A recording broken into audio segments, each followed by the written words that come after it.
Again, if you are coming from IT background and if you have not worked in pre-sales, so these things can be new for you. So you'll have to put in some additional effort for these things.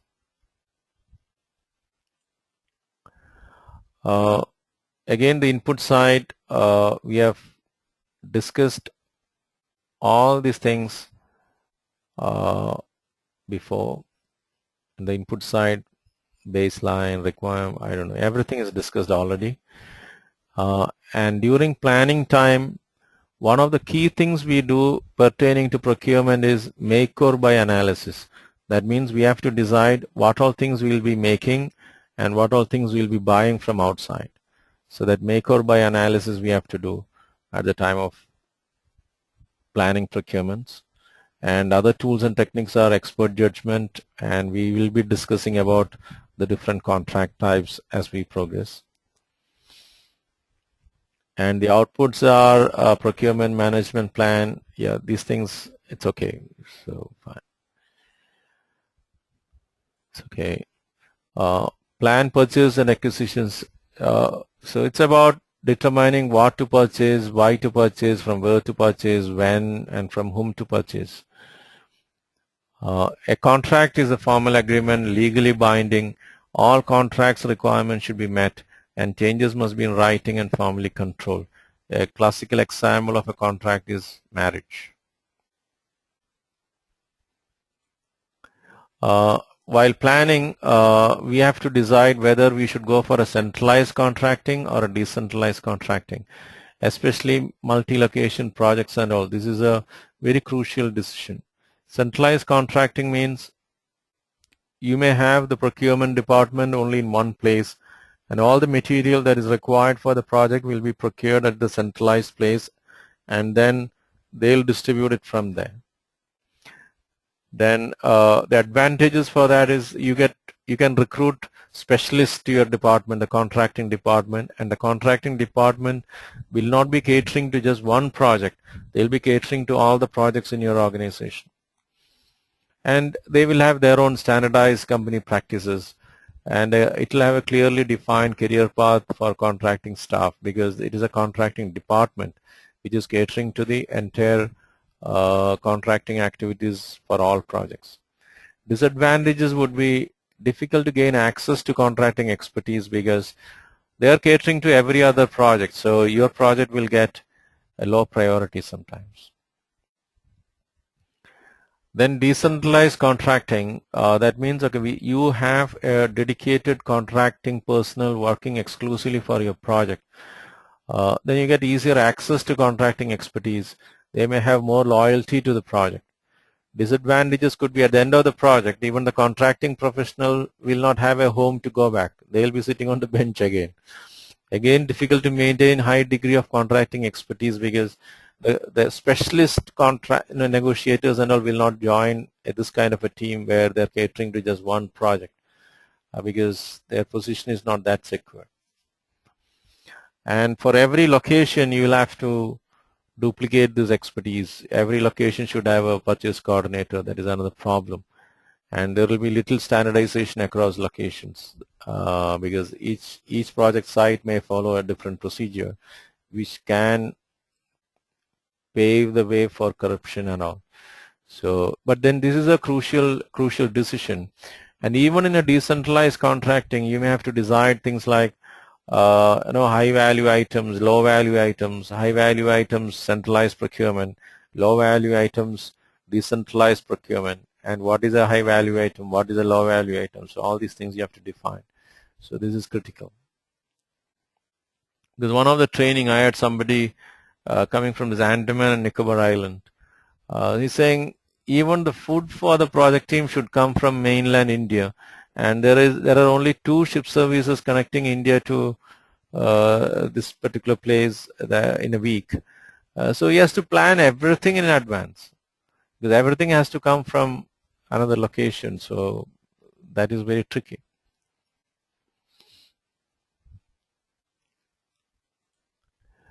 The procurement process, we are talking about procurement planning, solicitation, source selection, contract administration, and contract closeout. So in an arranged marriage, we do all these things. One is procurement planning. You spec it out. You want employed lady or employed man or all those things. Then solicitation planning, how to get the proposals. Should I advertise on Shadi.com or referrals or I don't know, which site and all those things you have to decide. Then solicitation, you request for proposal, then the solicitation happens. Then the source selection happens. Then the contract is signed and the contract administration happens. And the contract closeout. Sometimes it will be a natural closeout. Sometimes it will be an abrupt closure in between the project. All those things are possible. But all these things happens in every type of contracting process. If you have questions, please ask. If you don't have questions, we'll proceed.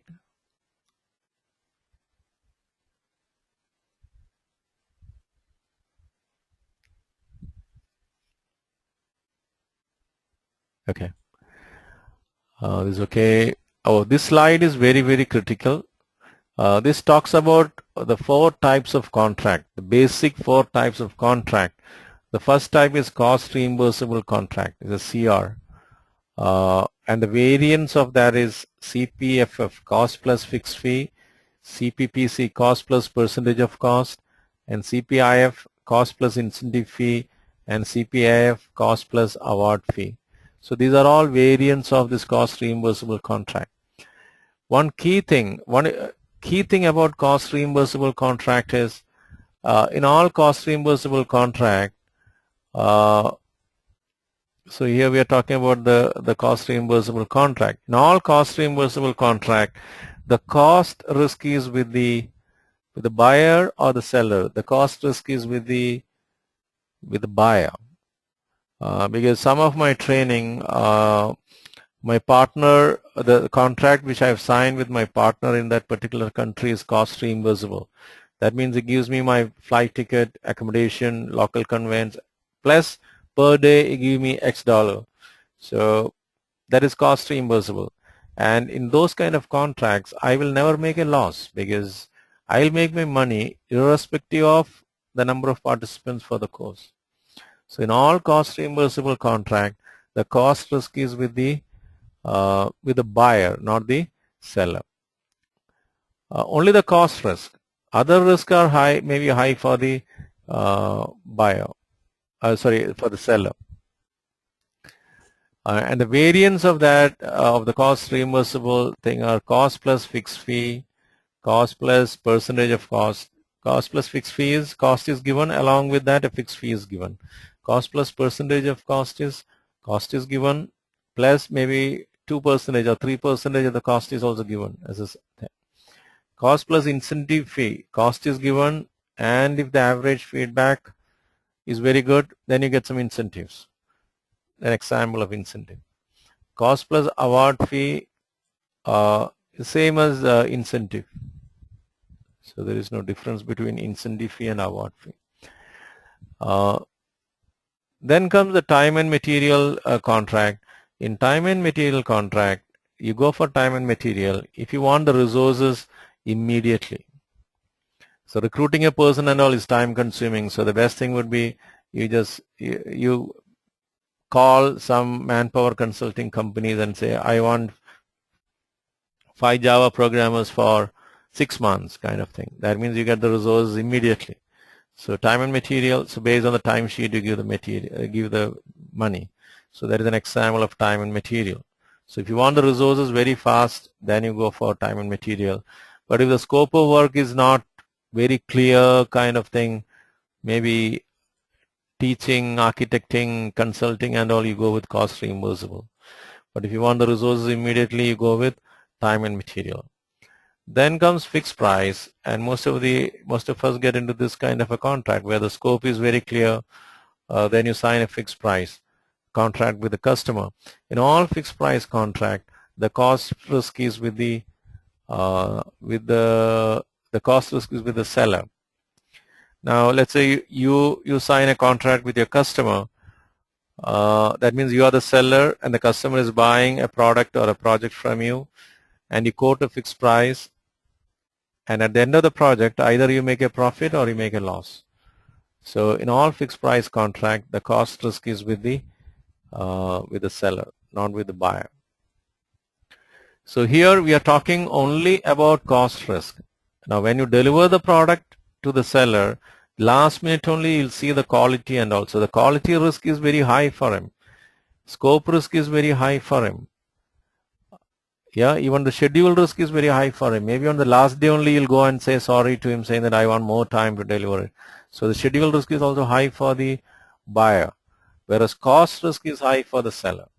All other risk is high for the other party. That should be very, very clear. Now, here we are talking only about cost risk. The variants of these are fixed price or lump sum. One amount you quote and either you make a profit or a loss. Or fixed price with incentive fee. One amount you quote, and if you deliver it ahead of schedule, you may get some incentives and all. Then FPEPA, that is fixed price with economic price adjustment. That means you are quoting it. Project is of a larger duration, 3-year project, and during the project there could be price fluctuations for the raw material and inflation and all those things. In that case, okay, you go for a FPEPA. So there could be a provision to renegotiate the cost or the price periodically. So that clause is built into it. Then it becomes FPEPA. And comes purchase order. Purchase order is primarily for standard products. You want to buy 100 laptops, then you raise a purchase order. But then many places I've seen people using it in tandem, in the sense irrespective of the contract type, you seal it with the purchase order. So combinations are possible. In the classical sense, purchase order is primarily for buying off-the-shelf items. So if you understand the subtle differences between these contract types and when to use what, then we can proceed.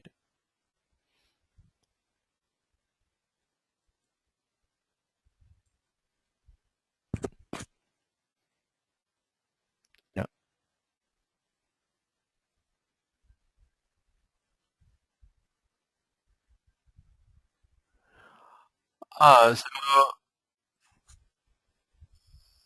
Sorry, are you talking about an advance payment or a purchase order?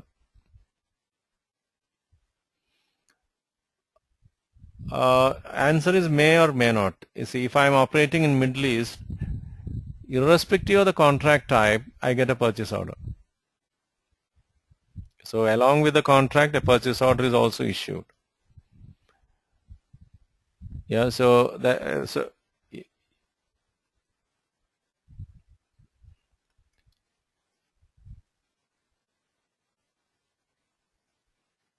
okay. So it's okay. So some places it is followed like that. Some places it is different. So just clarify. That's it. Because in some countries, this cost plus percentage of cost is banned actually. In the US federal, if you go with cost plus percentage of cost, it is illegal because it doesn't protect the interest of the buyer. Because always the supplier will try to increase the project cost so that he can make more money, right? Because he get 3% or 4% of the overall cost. So the incentive is for him to increase the project cost. So it doesn't protect the customer's interest, the buyer's interest. So in the US federal, right, okay. See, purchase order, see, some companies will have a separate document called purchase order. Sometimes they sign on a contract document, everybody signs. So that becomes a purchase order. So it's okay. Right, the most important thing is it should be in written form and the decision makers should sign on it. Otherwise you are in trouble. Based on an email, you cannot start a project. Based on a letter of intent, you cannot start a project because letter of intent is not legally binding.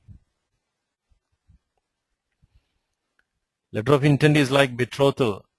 Yeah.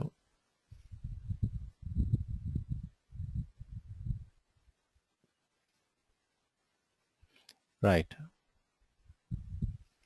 Vendor is a seller. Vendor is a seller. So buyer can be, now if you really look at a very large project, let's say Kochi Metro, the buyer may not be an individual, the buyer can be a group even. But if you really look at the entities, it is just a buyer or a seller. It's a transaction between a buyer entity and a seller entity. And what constitutes that entity, it can vary from project to project.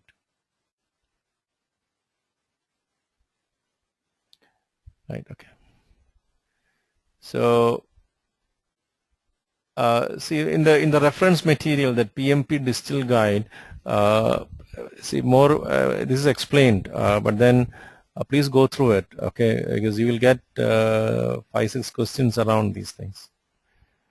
And if you are from IT and if you have not worked in pre-sales, these terminologies may be very new for you. Then the commonly used procurement documents, we have request for bid, request for quotation, request for proposal, request for information, and letter of intent. Request for bid is Kochi Metro. Request for bid. Koreans are participating. The Japanese are also participating. It's a mega project where a consortium of companies may be participating. Then it becomes bid actually. So request for bid. Korean and the Japanese are quoting. Then request for quotation. This is primarily for standard items. Please give me a request for quotation because I want to buy a home theater. There's a request for quotation. Request for proposal, again between a customer and a supplier. Then it is a small or medium sized project. Most of the IT projects we go for request for proposal. Request for proposal, RFP. And request for information, I'm sure that, okay, see now the voice which you are hearing is very, very clear, right? So from my side, is the voice clear for you?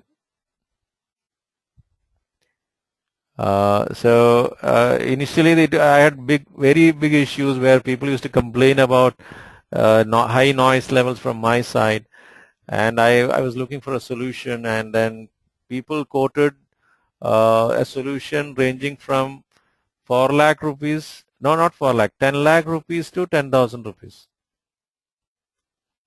So some people were, you need a recording studio and all those things. Somebody said, okay, you need only a good professional microphone with good noise cancellation. So because I didn't have any clue about the solution. All I knew was the problem only. So then you request for information.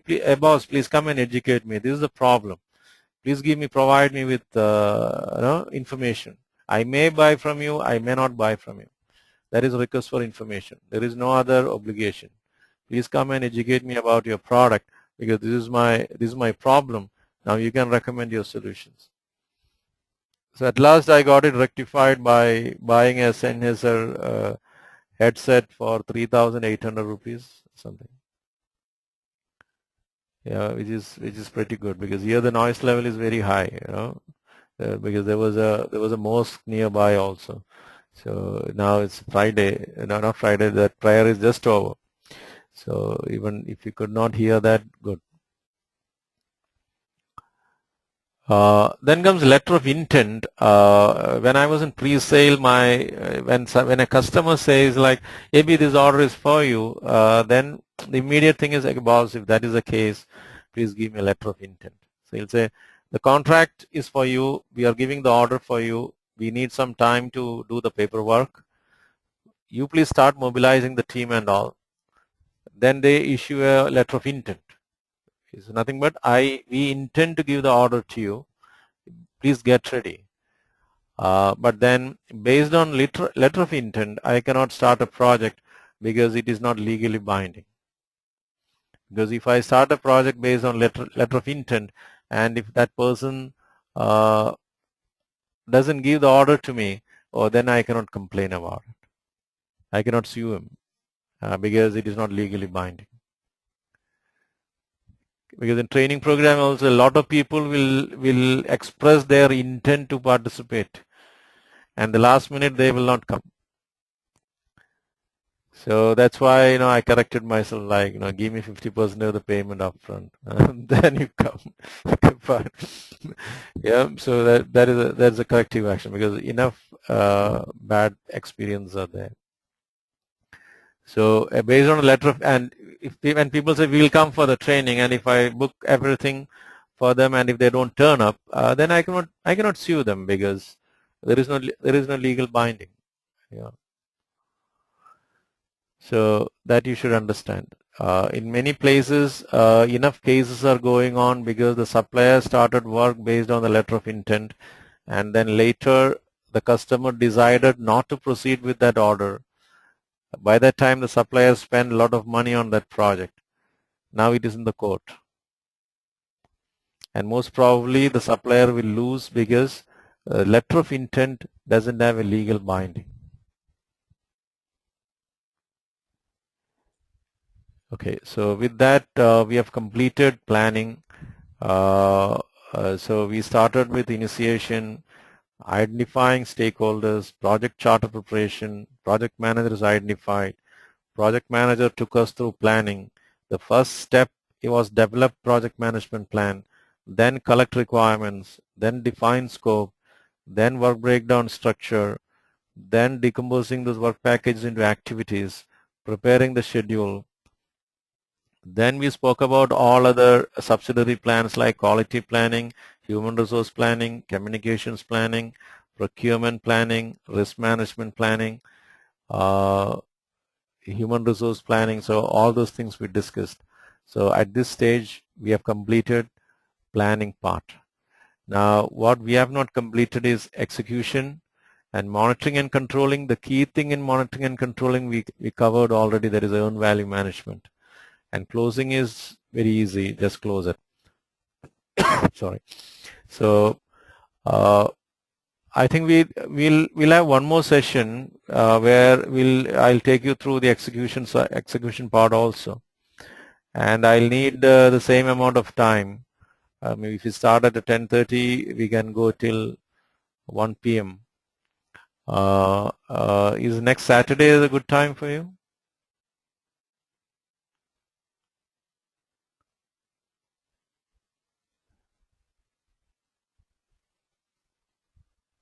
So tentatively, Ajiraj, sorry. Ajiraj, go ahead. I could not hear you. Please repeat. Okay, fine.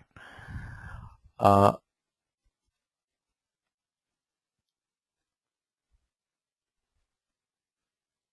okay.